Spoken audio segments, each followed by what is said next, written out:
Hai Aqua Friends, ikutin kami praktikum yuk. Praktikum kali ini dilaksanain di Pantai Sadranan, Gunung Kidul, daerah istimewa Yogyakarta.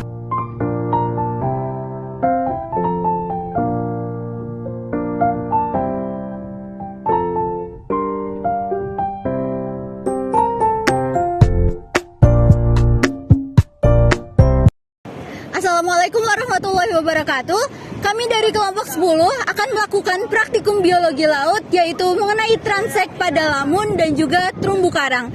Oleh karena itu, sebelumnya kami perkenalkan anggota kelompok kami. Yang pertama, saya sendiri, Luminti Rizky Larasati. Oke, perkenalkan saya Brilian Rosi Wahyudi. Perkenalkan nama saya Ilham Aulia. Perkenalkan nama saya Ida Isaini. Perkenalkan nama saya Aulia Dwi Cahyani. Perkenalkan nama saya Nur Salimar Cahyono. Perkenalkan nama saya Rahlia Sari. Perkenalkan nama saya Muhammad Fatih Ruzak dan ada teman saya yang berhalangan hadir, Chandra Purnama Aji. Oke, kami di sini akan mempraktikum biologi laut. Mungkin sebelumnya, apa itu biologi laut? Biologi laut adalah ilmu yang mempelajari makhluk hidup yang ada di laut ini beserta lingkungannya, sehingga kita dapat mengetahui manfaat ataupun penelitian yang akan kita lakukan. Nah, mungkin dari praktikum biologi laut ini kita akan melakukan yaitu transek. Nah, transek ini adalah suatu praktikum atau suatu kegiatan yang akan mengukur suatu komunitas vegetasi dari suatu perairan laut, sehingga kita bisa mengetahui apa saja yang ada di dalamnya. Nah, transek ini dibagi 3 jenis, yaitu mulai dari transek mangrove yang menggunakan berbentuk kotak, yaitu dengan ukuran 10 x 10, sehingga kita dapat mengetahui komunitas apa saja yang ada di dalam transek tersebut, khususnya dalam mangrove. Kemudian yang kedua, ada transek kuadran, yaitu untuk lamun.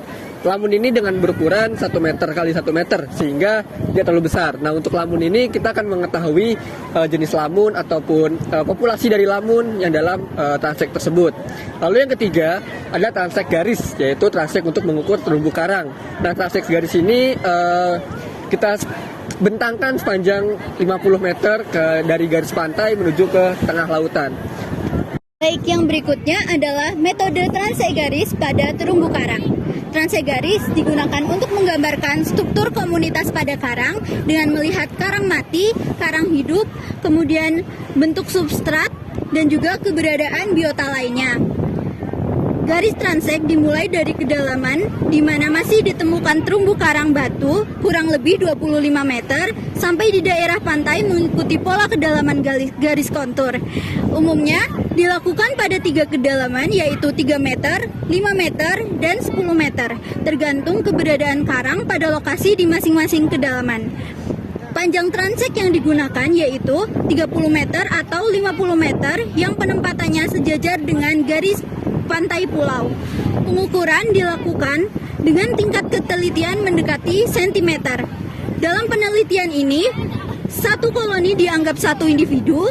Jika satu koloni atau lebih tumbuh di atas koloni yang lain, maka masing-masing koloni tetap dihitung sebagai koloni yang terpisah. Panjang tumpang tindih koloni dicatat yang nantinya akan digunakan untuk menganalisa kelimpahan jenis.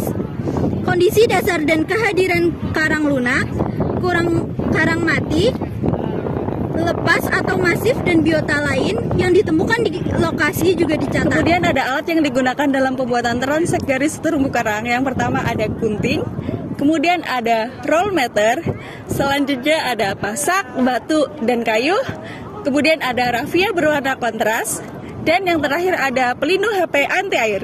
Langkah-langkah yang dilakukan pada praktikum transek garis yaitu yang pertama, mempersiapkan peralatan yang digunakan, kemudian yang kedua, membentangkan tali tegak lurus mengarah laut sepanjang 50 meter dari garis pantai.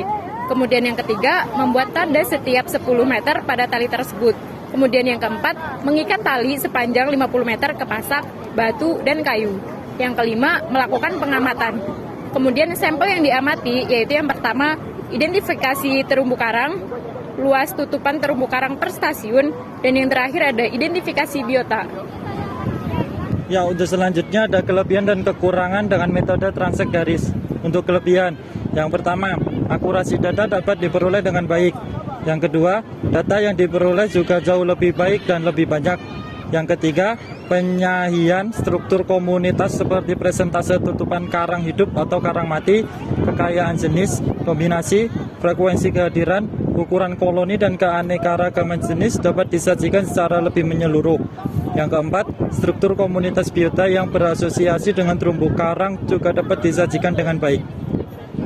Kemudian untuk kekurangan transek garis, yang pertama membutuhkan tenaga peneliti yang banyak, survei membutuhkan waktu yang lama, dituntut keahlian peneliti dalam identifikasi karang, minimal levom dan sebaliknya jenis atau spesies.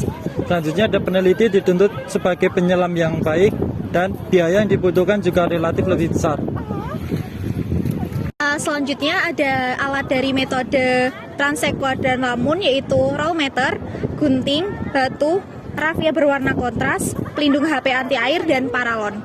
Untuk langkah-langkah transek garis, yang pertama ada mempersiapkan peralatan yang akan digunakan. Yang kedua, mengukur paralon sepanjang 1 meter dan membentuk persegi. Ketiga, membagi 9 titik pengambilan sampel lamun menggunakan rafia. Yang keempat, melakukan pengamatan lamun. Sampel yang diamati ada identifikasi jenis lamun. Adapun metode transek kuadran atau lamun, yaitu transek kuadran digunakan untuk memantau biota di sekitar lamun dalam suatu perairan. Pengukuran transek kuadran pada lamun berbeda dengan pengukuran transek kuadran pada mangrove.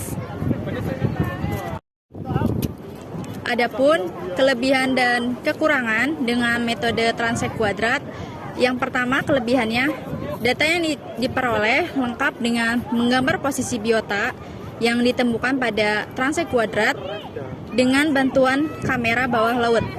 Kelebihan yang kedua, sumber informasi yang bagus dalam pemantauan laju pertumbuhan, tingkat kematian, dan laju rekrutmen. Nah, selain itu, kekurangan yang didapatkan pada metode transek kuadrat, yang pertama, proses kerjanya lambat dan membutuhkan waktu lebih lama. Yang kedua, peralatan yang digunakan tidak praktis dan susah untuk didapatkan.